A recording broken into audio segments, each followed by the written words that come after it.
सरकारि देहा फाहामसालियाव जोनोम जानाय साफ्रोम जोनोम जागोदान गथ'फोरा मोननो हागोन 1 ग्राम सनानि आस्थाम। नाथाय गावारि एबा प्राइभेट देहा फाहामसालियाव जोनोम जानाय गथ'फोरा मोननाय नङा बे खाबुखौ। हादरसा सरकारा बे बिथांखिनि थाखाय 755.83 कौटि रां थि खालामबाय, जायनि थांखिया फसंथानारि गथ' जोनोम होनायखौ थुलुंगा होनाय आरो बिमा आरो गथ'फोरनि सावस्रि जोथोनखौ जौगाहोनाय। लानानै फैबाय बे समनि मोनसे गेदेर आपडेट। नंगौ, बे समाव लाना फैदों सरकारि देहा फाहामसालियाव गथ' जोनोम होयोब्ला मा खाबु दं बेनि सायाव मोनसे गिदिर रादाब। रायजोनि लाख लाख आइजो माहारि आरो जोनोम जागोदान गथ' खुदियाफोरनि थाखाय मोजां रादाब फोसावबाय हादरसा सरकारा आरो बे बिथांखिनि थाखाय 755.83 कौटि रां थि खालामबाय हादरसा सरकारा। जाय बिथांखिया फसंथानारि गथ' जोनोम होनायखौ थुलुंगा होनाय आरो बिमा आरो गथ'फोरनि सावस्रि जोथोनखौ जौगाहोनाय। नाथाय गावारि एबा प्राइभेट देहा फाहामसालियाव जोनोम जागोदान गथ'फोरा मोननाय नङा बे सुबिदा एबा बे खाबुखौ।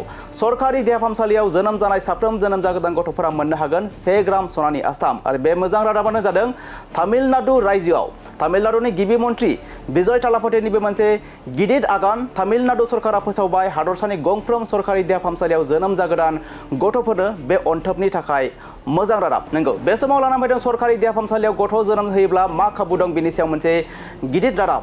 रायजोनि लाख लाख आइजो माहारि आरो जोनोम जागोदान गथ' खुदियाफोरनि थाखाय मोजां रादाब फोसावबाय हादरसा सरकारा आरो बे बिथांखिनि थाखाय 755.83 कौटि रां थि खालामबाय हादरसा सरकारा। जाय बिथांखिया फसंथानारि गथ' जोनोम होनायखौ थुलुंगा होनाय आरो बिमा आरो गथ'फोरनि सावस्रि जोथोनखौ जौगाहोनाय। नाथाय गावारि एबा प्राइभेट देहा फाहामसालियाव जोनोम जागोदान गथ'फोरा मोननाय नङा बे सुबिदा एबा बे खाबुखौ।